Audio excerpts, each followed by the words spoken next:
Good morning, everyone. Thanks so much for joining us. My name's Tom Millett. I'm a member of the Ombudsman's PID unit.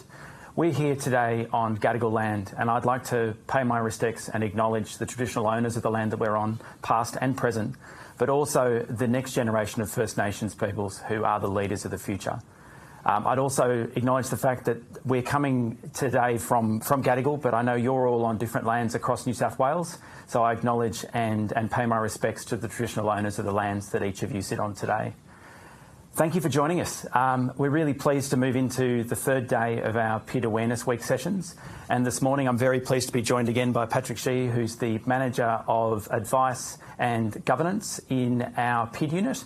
Patrick and I are going to talk a little bit about the responsibilities and some of the possible roles for disclosure officers within agencies under the Public Interest Disclosures Act. I'll start quickly by noting I know that there are some people who are attending the session today who may not have had that much involvement with the Public Interest Disclosures Act or understanding. So I'll frame today by talking about a couple of the key objects of the Act and what it's aiming to achieve. The main object is to facilitate the disclosure of serious wrongdoing across the public sector. This is really quite an important aspect of the Act and why it's in place. The second is to provide a culture where making public interest disclosures is encouraged. We've spoken quite a lot about this as being a speak-up culture, and that's a really important aspect of the Act as well.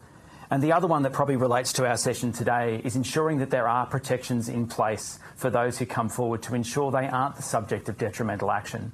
Quite often, one of the cooling effects for people thinking about coming forward and reporting serious wrongdoing is the concern that there will be some form of detriment for them as a result of speaking up and doing the right thing.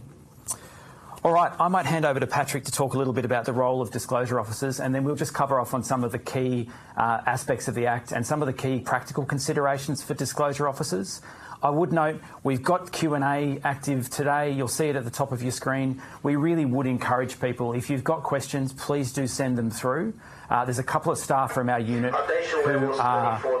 I apologise. Please attend your VIP phone and stand by to confirm details of the alert or testing. I repeat, levels 24 to 28.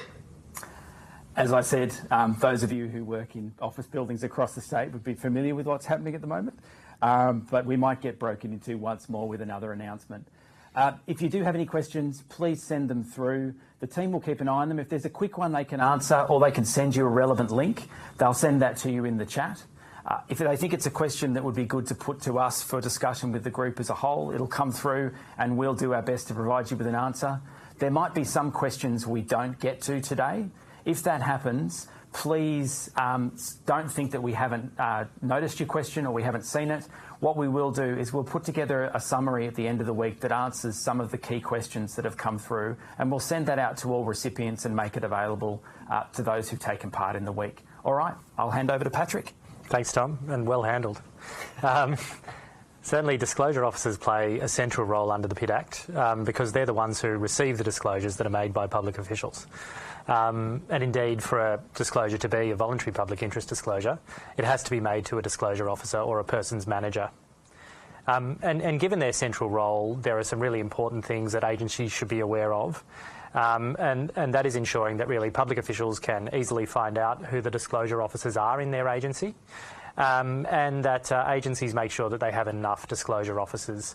And that is for the purpose of facilitating reporting. And you were talking about the objects of the Act in other sessions, and that's a really important object of the PID Act. So helpfully, again, the term disclosure officer is defined in the Act at Section 18. And really, probably the most common kind of disclosure officer that people will think about are people who have been specifically given the role of a disclosure officer, and they're the ones who are listed in the policy and who should be easy to find. But there are some other disclosure officers who are automatically designated by the Act, and they're people like the head of the agency, and again, helpfully, that's a term defined in the legislation. But there's also another category of disclosure officer that is a bit more complex, and that is for each worksite that is permanently maintained by an agency and at which more than one person is employed, the most senior ongoing employee who ordinarily works at that site is automatically designated as a disclosure officer. And I appreciate for the audience that there's a lot in that category. And so if you need further information or advice about what that means, you can go to our guidelines, which explain some of those terms, or of course you can contact the advice team, and we're happy to talk you through that, because there are a lot of elements to that particular disclosure officer. Certainly we will talk about the legislative obligations of disclosure officers, but it's fair to say that the roles will vary between agencies, and I might hand back to you so you can talk about those varied roles. Yeah, sure. Just in general terms, we've got representatives in today to take part in this session who are from smaller agencies, but we've also got people who work within principal departments and departments that go across the state. So I think it's fair to say that the responsibilities that might sit with one disclosure officer aren't uniform across New South Wales. So, for example, if you're sitting within the Department of Education or DPHI or one of the larger agencies, you may well have a central coordination point that's responsible for some of the key legislative roles that we're going to speak about in a moment. However, if you're in a smaller agency like a rural or regional council, or a small discrete agency that has less resources and less people available to perform functions, you may be responsible for one, more or all of the legislative roles that we're going to speak about today. So I think it's just important to note that there isn't one size fits all role description for a disclosure officer. You may have different responsibilities in different agencies, and you may have different responsibilities at different times. All right, so I might hand back to Patrick to talk about what some of those responsibilities are. Probably the primary responsibility of a disclosure officer is to receive the disclosures, and especially to receive voluntary PIDs. And for a PID to be a voluntary PID, it has to be received by a disclosure officer, as I said earlier. And a disclosure officer can receive a PID directly, so someone comes to them and makes the disclosure. But they can also receive it via a manager, because as I said earlier, a manager is also someone who can receive a disclosure. And then the manager's responsibility is to pass it on to a disclosure officer. So that's another way that a disclosure can be received. If a disclosure is received orally, which is a common occurrence, someone will come to their disclosure officer and just speak to them about their concerns, then the disclosure officer is required to reduce that disclosure to writing. So there are a few responsibilities in terms of the receipt of the disclosure that are really critical to the role. So I guess one of the really important things that a disclosure officer must know, is how to identify a public interest disclosure. And that is why they're required to be trained. So there is a requirement in the Act that a disclosure officer is trained in their responsibilities. And it's important that an agency ensures that they provide that training to their disclosure officers, and that they know who their disclosure officers are so they can provide that training. One of the really crucial things that a disclosure officer will need to be aware of and alert to is whether a disclosure is about serious wrongdoing. It's important then that they know the different categories of serious wrongdoing, and they are, of course, things like corrupt conduct and serious maladministration. The other really critical thing that disclosure officers have to be conscious of is that they can receive any report that they receive could potentially be a voluntary public interest disclosure. A public official doesn't have to come forward and say, I am making a public interest disclosure, and they could even make it without realising. It could be inadvertent, and the disclosure officer has to really be alive to that.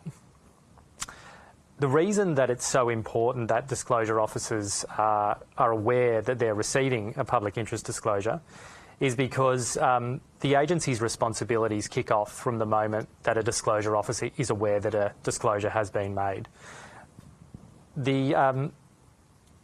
All of this is really to say that it's critical that a disclosure officer knows how to assess and identify a public interest disclosure. And as has been said in earlier sessions, there are 5 features of a public interest disclosure, and the disclosure officers should go to our guidelines which talk about those 5 features and how to assess a public interest disclosure to know when they are receiving a disclosure. So, Tom, you were going to talk about risk assessment and the responsibilities that arise for agencies there, so I'll hand back to you. Thanks, Patrick. Anyone who attended the sessions earlier in the week, and particularly the panel session with the Ombudsman, Chief Commissioner of the ICAC, and Matt Richards from the Cabinet Office, would have heard them talk about the importance of assessing and managing the risk of detrimental action. this may well be a role that sits with you as a disclosure officer, or you may be working alongside either a governance team or some risk professionals within your office to look at how you can effectively manage that risk of detrimental action. Again, our guidelines provide some really good step-by-step considerations as you're doing that initial risk assessment, but also as you move through the process. But there's a couple of things that I'd like to touch on quickly before we move on through the other stages of the statutory process. The first is that a risk assessment can't be conducted without some understanding or knowledge of the circumstance of the person who's come forward and made the voluntary public interest disclosure, but also the workplace and the workforce that they form part of. So you do need to look at where they are, who they're working alongside, who the disclosure might be about, and the conduct that's involved in that disclosure, and feed all of that information into your risk assessment process. It's really important to talk to the person who's made the disclosure and make sure that you ask them as many of those key questions as you can, so that you can have as much information before you as part of that risk assessment process as possible. I think the other really important thing to note today is that it's not a tick and flick or set and forget process. You're not conducting a risk assessment at the start and then putting it on the file and going, well, that's done, now we can move on with handling a disclosure. The risk assessment needs to be live throughout the life of a disclosure. So there are some key points where you might need to revisit it. For example, at certain points within an investigation, there might be a greater risk that the identity of an individual is going to be disclosed. So then you have to make sure that that's fed into your risk assessment process and that you are talking to whoever's involved in handling the disclosure. So if you've got investigators, and Patrick will talk a little bit about investigation in a moment, but if you've got investigators involved, making sure that you're talking to them as well so you know what they're doing and you know where that risk might arise. Some of the other stages, and they're listed in our guidance, but you're looking at things like if you move through an investigation and there's a need to provide someone with procedural fairness, then you need to look at your risk assessment and see if there's a heightened risk of detrimental action at that stage. Or if you need to provide documentation or information to someone as in preparation for an interview, that's another thing where you might need to look at whether there's a risk of heightened detrimental action as a result of that. The last is probably the simplest, but the most important, is you need to keep talking to the person who's made the disclosure throughout the process. They're the ones who are most alive to any changes in the workplace, any heightened concerns they may have, any changes in their interactions with colleagues, and that can be information that's really, really important for your risk assessment process. I'll move on and talk about another role that may sit with disclosure officers in various agencies, and that is the opportunity for, or the possibility of referring a public interest disclosure that comes through. In some cases, if the disclosure is about your agency, you have capacity to handle it and it will move through your usual process, you probably won't necessarily turn your mind to referral. But as was noted in the panel discussion and in some of the other sessions we've held, the Act has much more of a no wrong door approach now, and that means that people can make a public interest disclosure to any agency. It doesn't need to be to the agency that they work for or work directly alongside. So if you receive a disclosure that relates to another agency, then your key considerations are, should we be referring this back to the agency? And there is a consideration of risk there. So you're looking at whether there's a risk of detrimental action for the person if you refer that back to the agency. Or should we be referring this to another body who's more appropriate to handle it? And in most cases, that would be the relevant integrity agency. So, for example, if you've got an allegation of corrupt conduct about another agency, you're not sure or not comfortable that referring it back to that agency is the best way to go, then you'd be referring that matter to the ICAC. And that's that other main avenue of referral, is across to the integrity agencies. If you're not sure if you should be referring to an integrity agency, you can contact that relevant agency to ask their advice. Or you can also contact our PID advice team and seek their guidance around how you should refer, whether it's appropriate for you to refer. We can't provide you with binding guidance and we can't provide you with legal advice, but we might be able to guide you about the best place to go with that information or with that disclosure. All right, I might hand back over to Patrick now. I mentioned investigation and we'll talk a little bit about that stage in the process. I just wanted to pick up on something that you said, Tom, which is that often agencies will decide to separate risk management and investigation and separate those out between different people. And I think that's a really good idea because both things are very complex and probably require a lot of attention and enough attention that they should be separated. I don't want to go into extensive detail about how an investigation is run, but I did want to say that really a disclosure officer has that overarching responsibility to ensure that disclosures are dealt with appropriately, and there are any number of ways they could do this. Like you said before, in smaller agencies, that might mean the disclosure officer conducting the investigation themselves, or alternatively, they could choose to refer it to an external investigator if that was a possibility. And another possibility might be that they refer it somewhere within their agency if they have an investigations arm. So it's important that the disclosure officer knows what the appropriate way of managing a PID will be. The other really important thing that a disclosure officer will need to do in the investigation process is to ensure that they maintain confidentiality over the PID, and there are specific legislative obligations to maintain confidentiality over the identifying information of the person who's made the disclosure. So it's really critical that disclosure officers have those confidentiality obligations front of mind at all times, and that they really only share information in situations where they're permitted to do so by the Act. So it's a case of not going around telling everyone, oh, I've received this, and seeking advice about how to manage it. They really have to know some of this information themselves and should be on top of the information before they've even received a disclosure so they know what to do. So at the end of an investigation, if the investigation is concluded and the agency finds that serious wrongdoing has occurred, then there is an obligation within the legislation that the agency takes corrective action. And this can take many forms. And the different kinds of corrective action are set out in the legislation, but they're inclusive. So there might be other options in addition to what is listed in the legislation, and some more information about that is available in our guidelines. So the disclosure officer has that obligation to ensure that the agency is taking appropriate corrective action, and that it's not, like you were saying, it's not a set and forget thing. Some of these recommendations will be ongoing, and the disclosure officer will have to ensure that they've been appropriately put into place within the agency.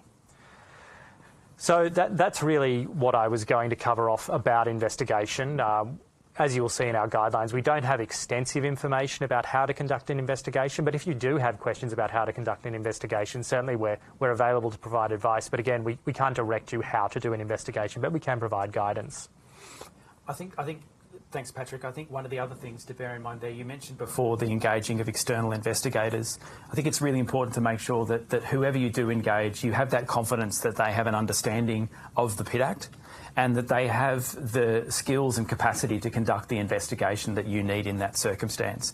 And also that they have access to the information they need in order to perform that role. So they can get the information and can speak to the person who's made the public interest disclosure. They can access the relevant documents. They have a good contact point within the agency to get the information they need. And that may well be something that sits with the disclosure officer as well. You may be that contact point for an external investigator. So it's just an important thing to bear in mind as well. There are some great questions rolling in. Thank you all very much. We will get to as many as we can. Before I throw to questions, though, there is one last thing that I wanted to cover off. Many of you, if you are disclosure officers, or even if you're not, you would have seen your agency's public interest disclosures policy. It will be available on your agency website, and it was likely to also be available through the intranet or whatever other internal communication method you have for policies and procedures. It is really important that there are sufficient contact details for disclosures officers within those policies. It's something that a lot of agencies, particularly larger ones who are spread across a large geographic area in the state, have been grappling with, how best to have that information available, and there have been a number of different approaches that have been taken to doing that.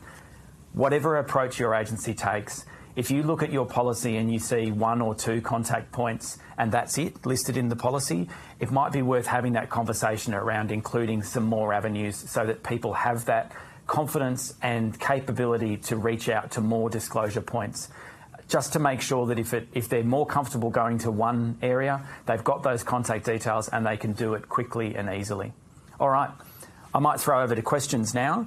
The first one we've got here is asking if something's reported to a line manager but not a disclosure officer, and it's reported by a line manager to a disclosure officer, would it still be a voluntary PID or is it a mandatory PID? I might throw that one to Patrick to answer. Yeah, it's a really good question because there are different aspects, I suppose, to the process that occurs. The original disclosure would remain a voluntary PID. But the manager would themselves make a mandatory PID in passing on the disclosure because they have a specific legislative obligation in the PID Act to pass it on. So that is a really good question. There are two PIDs that arise in that scenario. The voluntary PID has more obligations attached to it. The mandatory PID must be managed appropriately, and the person who passed on the disclosure enjoys the protections of the Act. But really all the responsibilities that arise for the agency attached to the voluntary PID. Fantastic, thank you. And if anyone's new to the area, we've just used two terms of art in that question. If you're not sure what a mandatory, voluntary and a third category is a witness PID, we probably won't run through them now, but jump into our guidance material and also some of the awareness videos that we have available. And also if you move through your DO training, your disclosure officer training, there'll be a discussion of what those three categories mean. All right, we've been asked for our thoughts about having a person of a grade 5, 6, for example, in a very small regional office that has 5 or 6 employees taking on the legislative responsibility of a disclosure officer. That's a really good question. I might talk briefly and then I'll hand over to Patrick if he's got any additional thoughts. This is something that we've spoken to agencies, particularly larger agencies spread across a larger geographical area, about in the lead up to the commencement of the Act at the end of last year, but also once the Act's come into place. It is that permanently maintained worksite that usually activates that disclosure officer role. I think the important thing to bear in mind is what supports can an agency put in place for someone who's sitting in that position. We've spoken about them having various legislative responsibilities depending on the structure. I think it really is, if you're in that position or you're responsible for coordinating those sort of roles, it's looking really closely at what stages in the process are they responsible for. Are they responsible for carriage of the matter all the way through? Are they, as Patrick mentioned, the clock starts when it comes to a disclosure officer? Is the guidance you need to get through to central office or a professional standards or investigations branch within the overarching agency, and they can provide you with that advice and assistance as quickly as possible. Patrick, did you have anything to add? No, I think those points are really good ones. Like you said, we are aware of this, of junior people, relatively junior people being disclosure officers, and it's a matter of these agencies engaging with their disclosure officers and explaining to them what the processes are, like you said. And in some instances, agencies have told us that they have people who regularly visit these, what might be more remote or regional sites, and the agency could consider potentially designating those people as disclosure officers or even somewhat of a disclosure coordinator to help manage those disclosures. We've got speaking of terms of art, we've got a question that's come through. Does a purported PID, again, we'll talk a little bit about what that means, but if anyone's curious, if you go to the Act itself, our guidance talks about it as well, but if you go to the Act itself and jump to Schedule 2, which is the dictionary, there's a definition there of what a purported PID is and what that means. Put very simply, a purported PID is a disclosure that meets some but not all of the requirements of the Act. So it's made to the right person. It's not necessarily made by a public official or relate to one of the categories of serious wrongdoing. And the end of the question is it a purported PID if it infers corrupt conduct or other serious wrongdoing without specifically stating the word PID that could be regarded as a purported PID? The last category, and Patrick will correct me if I'm wrong, but the last requirement for a purported PID is that the person says, I am making a public interest disclosure, or says that their disclosure is a public interest disclosure. So I think that's a fair summary of purported PIDs and answering that one there. That's right. I think some people have said to us, there have been occasions where someone has come forward, and they haven't said PID exactly, but they've said something like, I am coming to make a report and I need protections. I think given that the legislation is beneficial legislation, it should be kept in mind that there should be some space for interpretation in what someone is saying. And if it really seems pretty clear that what they're trying to do is make a PID but they're not aware of the word, I think an agency should be very careful in managing any disclosure that they receive where someone says those kinds of words. Yeah. Fantastic, thank you. The next question we've got here is in relation to mandatory PIDs again, and as it's come up again, I might talk quickly about what that means. Mandatory PID is where someone comes forward and reports wrongdoing as part of their core functions or responsibilities in their role, or as a result of a statutory obligation to report. We have a session tomorrow, and this is me shilling for attendees as well, but we have a session tomorrow that's talking about the responsibilities of police under the Police Act to report certain wrongdoing. They have a mandatory statutory responsibility to report in certain circumstances.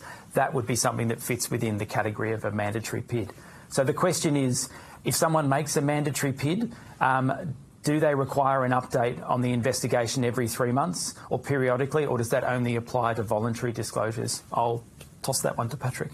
The legislative obligations are to voluntary PIDs only, but certainly we would say it would be best practice to keep someone who is involved in the process updated in some kind of way, but the obligations don't attach to the mandatory PIDs in the same way as they do to voluntary PIDs. Yep, fantastic. We've got a question here around risk assessment, which we discussed a moment ago. Are risk assessments only mandatory for voluntary public interest disclosures? Again, I'll hand to Patrick. And again, it's the same answer. The risk assessment obligation attaches to voluntary PIDs, and that is clear from how the legislation is laid out. That Part 5 Division 2 talks about responsibilities in relation to voluntary PIDs and doesn't mention mandatory PIDs. But again, I think there should be some consideration of appropriate risk assessment, and that would be things like, for example, maintaining the confidentiality of the investigation and ensuring that people who are involved in the investigation are aware that they've made a mandatory PID and they know what to do if they think that they are the victims of some detrimental action. Yeah. And just to expand on that, Lewis Rangat from the ICAC in a session on Monday afternoon mentioned the fact that even if someone is making a mandatory public interest disclosure, it doesn't mean that they're necessarily free from the risk of detrimental action, particularly in circumstances where it might relate to someone in a senior or a particularly powerful position within their agency. So it is important to still look at those risks that may arise for someone, even if they've made a mandatory public interest disclosure. All right. Now, we've got a question here which is asking if a disclosure officer doesn't know how to go about, handling the disclosure and asks around for assistance, how does that impact upon the confidentiality requirements when traded off against a lack of training? I'll make a couple of quick comments and I'll hand to Patrick. I think this is why it's important to get particularly that message around confidentiality out and to as many people as possible. I think the other really important message there is that they can contact our office to seek that advice and assistance without breaching the confidentiality requirements of the Act. So if you've got a disclosure officer who's not sure about what the next steps are to take or is not sure about how to handle a matter within their office and they just need a little bit of guidance or assistance, probably one of the best things to do is to reach out and speak to our office. Alternatively, if you have that centralised unit who are responsible for management and you know that they're able to provide that assistance, I'd probably reach out to them. Patrick, is there anything you want to add? I think that covers it very well. There are those provisions within the PID Act which allow people to contact us and discuss a PID if they need advice about it. I think the other point that you made is that if they have a central unit to seek some advice and potentially mindful of the fact that they might not be able to disclose everything, but they could, they could say something like, I might be dealing with a disclosure. Can you provide me with any information about what I should do next? And the other source of information that they could refer to is their PID policy, which might have some information about how the agency will deal with a disclosure. Yep. And one thing that we've seen is some agencies have divided out their policy into a policy and procedure, which is fairly common practice. So just make sure if you've got that overarching policy that covers the key aspects, make sure there isn't something else that sits behind. So if there's an organisational procedure that provides you with a bit more detail and might address some of those questions or uncertainties that you have, make sure you've got access to that as well. All right, we've got a question there, and I think this links back to some of our earlier discussions around whether a formal PID assessment should be completed for mandatory PIDs.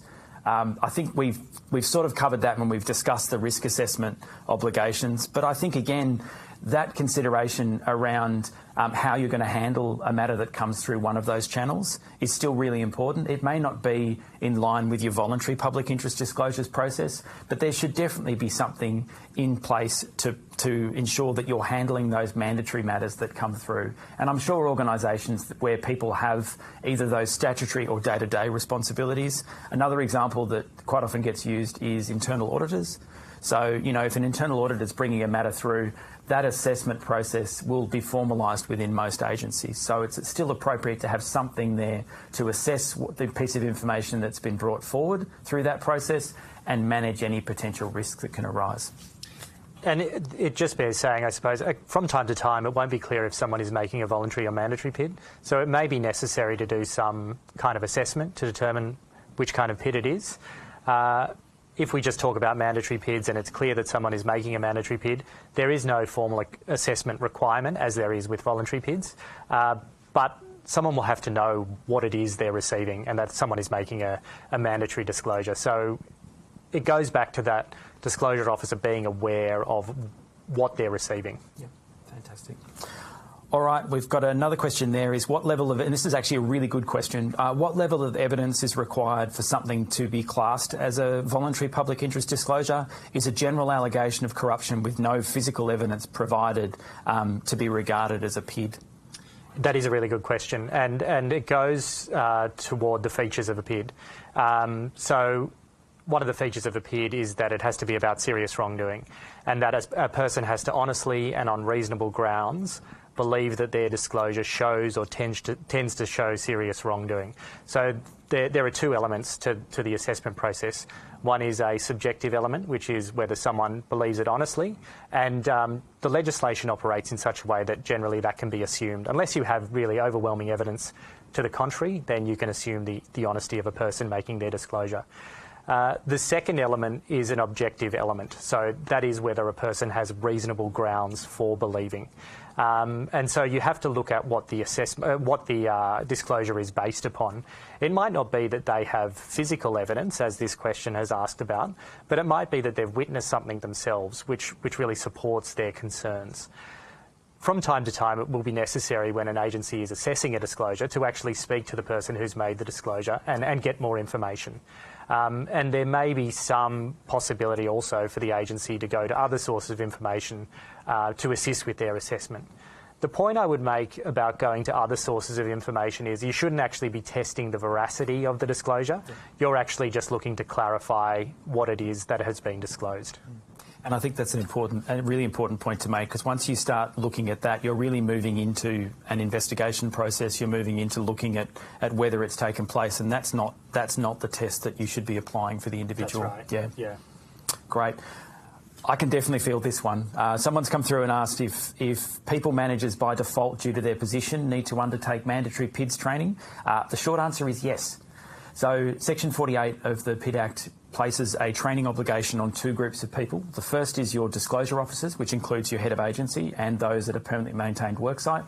The second is your managers. So our office developed a number of, and this is an opportunity to talk about the training that may be available. Our office developed 2 e-learning modules which we provided to agencies to upload to their learning management systems. One is for disclosure officers and is a slightly more detailed course that talks through some of the aspects we've talked about today.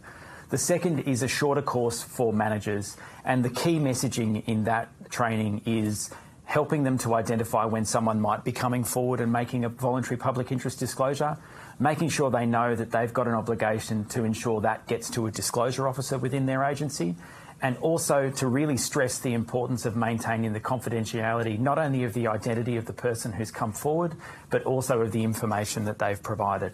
So if you are in a line management position and you haven't had any communication around PID training, it might be worth reaching out to your learning and development area saying, have we got the Ombudsman's PID training available? A lot of agencies, because of their operating environment and the particularities of their workplace, have developed their own PID training. So just reach out and find out how you can access that training if you're in a management role. If you're a disclosure officer and you haven't been through that training yet, you might be new to the role. Again, just have a look and see what's available. There are some agencies who have developed their own face-to-face courses based on some materials that we've developed. So it may be that there's face-to-face training available. So I'd say make contact with your learning and development area and ask a few questions. There's a question here around the management of risk and particularly the agency liability in relation to failing to take sufficient steps to manage the risk. The question is, if a disclosure officer fails to appropriately manage risk and the reporter is subject to detrimental action by another person, does the disclosure officer become liable under the PID Act? I'll give a very short answer and then I'll hand over to Patrick. The short answer is no. It's the agency that's liable in that circumstance. I'll hand over to Patrick. Got anything else he'd like to add? No, I think that's right. We don't have the Act in front of us right now, but from memory it refers to agency liability. Yep. I think in any interpretation of the section you would also refer to the title of the section, and from memory it refers to agency liability. Yep. But again, jump back in and have a look. If you'd like to talk to our PID advice team about that question later on, I'm sure that the PID advice email address is up there at some stage throughout the session, but you can also get onto our website and contact us really quickly. All right, we've got a couple more questions.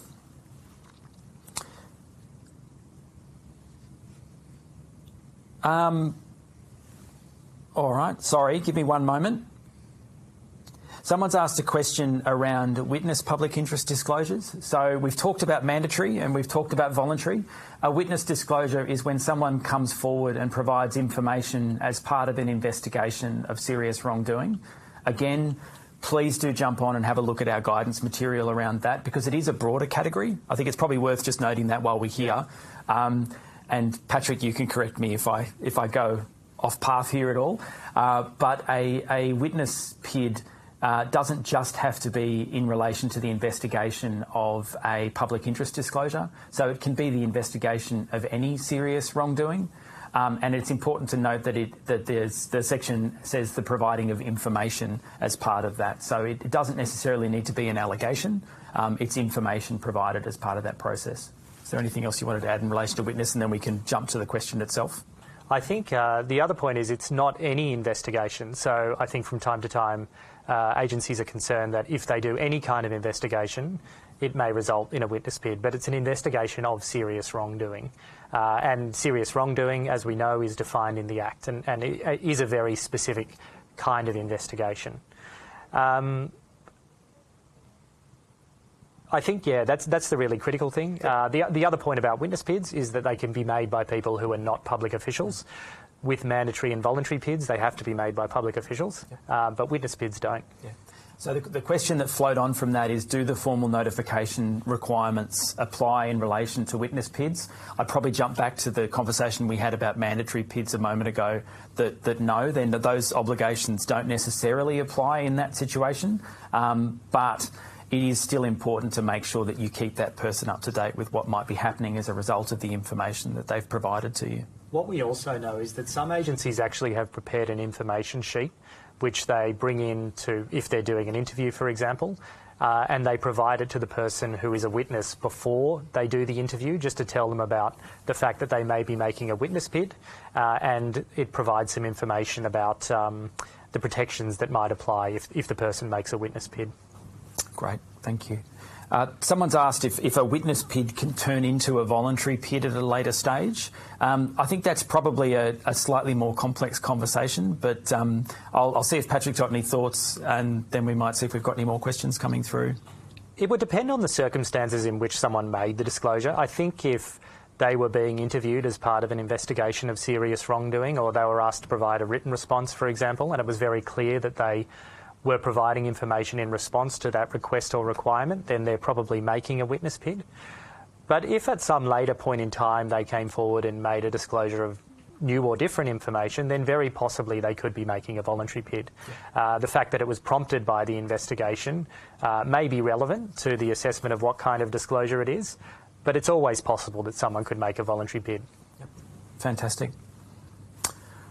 All right, I'll give a couple more moments for any more questions to come through. While we're waiting to see if there are any more, I might just quickly talk about the Public Interest Disclosures Community of Practice that our office has been facilitating since the beginning of the year. A lot of these sort of questions we can provide advice and we can provide assistance, but it's good to talk to your colleagues as well.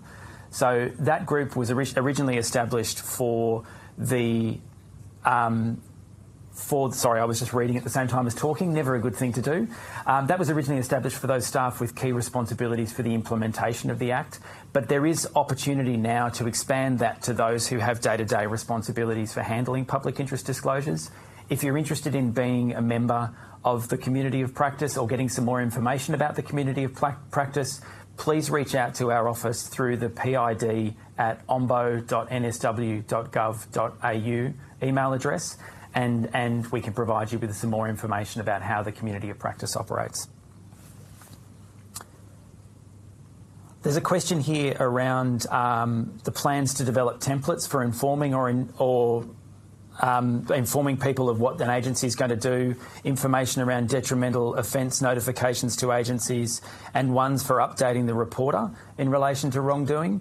I think we have done some initial work on those sort of template documents, but I think it's important also to allow time for the Act to bed down and for us to see how various agencies are communicating with people who've made disclosures or people who are involved around those issues.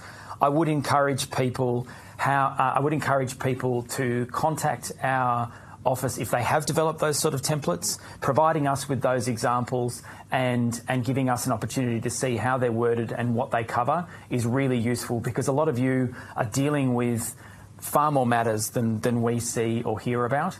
So getting that information through from you is really valuable. So if you have done any of that work yourself, share it with us. Again, future communities of practice would be a great opportunity to do that. But we are still looking at opportunities for getting and updating some of the templates that we used to have under the old 94 Act. And from time to time, agencies do come to us and actually say, we've developed this letter, whatever it may be, would you mind casting your eye over it, giving some feedback about it? And we're happy to do that. We can't endorse any particular letter, but we can certainly look at the technical elements of the letter and provide some feedback about that, and we'd always be happy to do that. The other point to note is that we do have some notification templates on the way, and they should be in the portal soon. Great. Thanks, Patrick. There is a quick question there about how to join the community of practice. At this stage, the best thing to do is just email us at that address, express your interest in joining, give us a bit of information around who you are and what your responsibilities are within the agency, and we'll get back in touch with you as quickly as we can. Those community of practice events are great as well, because it gives us a chance to hear what is happening in agencies. And I know that first community of practice earlier in the year was a very valuable opportunity to hear about that. We can listen to how the Act is actually working for agencies, or where the difficulties lie, and then we can go away and think about the kind of advice that we can provide and any more material that we might be able to draft as well. Absolutely. And I think the really important thing about that too is that we aren't the driver, and it's not purely an information source for us. It is an opportunity for you to talk to like colleagues. So if you're working in a regional or rural council and there's another member with a similar sized council dealing with the same issues, you can talk to each other. So I think that's a really valuable opportunity within those meetings as well. All right, this was leading into something I was going to ask to finish up anyway, so that's fantastic. Thank you to this person. What strategies can be used to educate or inform staff of what to disclose in reporting serious wrongdoing? Awareness is a really important aspect, and it's the other aspect of Section 48, is that agencies are required to raise awareness amongst their staff about what a public interest disclosure is, how they can make a public interest disclosure, and what the person can do if they're not satisfied with how a disclosure has been handled. We've got a fair bit of video material that's available on our YouTube channel, and we can also share that with agencies in video files if you reach out to us directly. Also, if you jump to that page that you use to register for the event over this week, there are some fact sheets and posters that we developed to inform and share awareness of the event itself. After this week's finished, we'll be removing the references to PID Awareness Week, but those will still be largely the same, and they'll be made available on our website. So if you're looking at some additional materials that you might be able to use, I'd look at some of the animations and video content that we have available on our YouTube page. but also those fact sheets are very short, and so are the posters. It's not War and Peace. It really is just that first opportunity for someone to see a bit of information about reporting serious wrongdoing. There's a QR code on those that will take them to our guidance material. So if they need a particular piece of information, they can jump in and get it there. I'd probably say that's the best way to go to start to raise awareness. We've seen some other really good practices around messaging from senior executive and heads of agency around the importance of speaking up. We heard the Ombudsman and the other panel members talk yesterday about the importance of culture and the centrality of culture in ensuring that people come forward and report serious wrongdoing. So that's the other thing to look at, is those other avenues. If you've got a weekly newsletter that goes out to staff within a particular business unit, include some information there about public interest disclosures and give them some links that they can go to. If you've got a message that comes out from the head of agency, it's an opportunity to note that the agency encourages people when they see something serious to come forward and report it internally. Look at those existing channels. One conversation that we've had in the past is look at it a bit like you do with work health and safety and those updates that you provide to various sectors at stages throughout the year, and include a bit of information around serious wrongdoing in the same way. All right, we've got a couple more questions and then we'll wrap up. Thank you all for the level of engagement today. It's been fantastic. All right, can you give some examples of what serious maladministration may be? It said there, for example, if a large amount of overpayment in payroll occurred and wasn't detected, would that be maladministration? I'll handball to Patrick first and then I'll add anything else after that. This question and the question afterwards, which is about corrupt conduct, are very technical questions. Yep. The point I would make about both serious maladministration and corrupt conduct, as with all the categories of serious wrongdoing, is they do have a very specific definition within the Act, and it's really important that agencies go to those definitions to determine whether something might be about serious wrongdoing.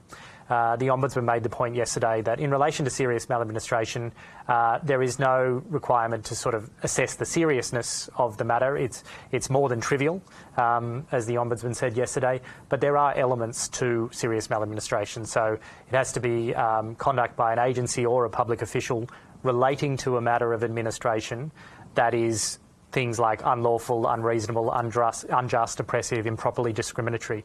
So it has to also satisfy one of those categories as well. And something that is unlawful doesn't necessarily have to be criminal. It could be that someone has failed to comply with a legislative obligation, for example. So that is something that can be serious maladministration. Just on that too, if you're looking at that and going, oh well, what does that mean in practice? It is worth jumping to our guidance materials. There's a couple of dot points there that give some practical examples, but I think it's really important to note that you can't frame these categories of conduct with individual examples, because then you do run the risk of people going, well, that's not like that, so it's out.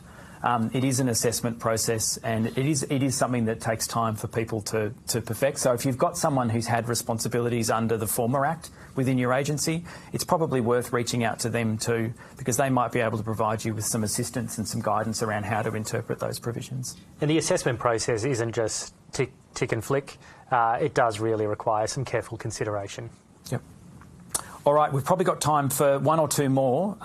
We've got a particularly curly one there that might be good to talk about out of session, but we can talk in general terms about it. How should an agency deal with a complaint that's already been dealt with as a grievance and the subject of a workplace HR investigation with no substantive findings that is then submitted as a PID?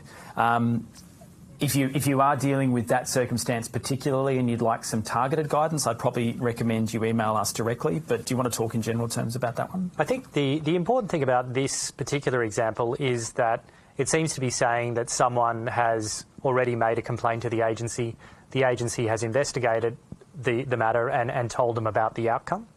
Yep. So when you receive a subsequent disclosure, you would need to look at what the person really is disclosing, if they're providing any additional information. And it goes to the question of whether the person has reasonable grounds for believing that their disclosure is about serious wrongdoing.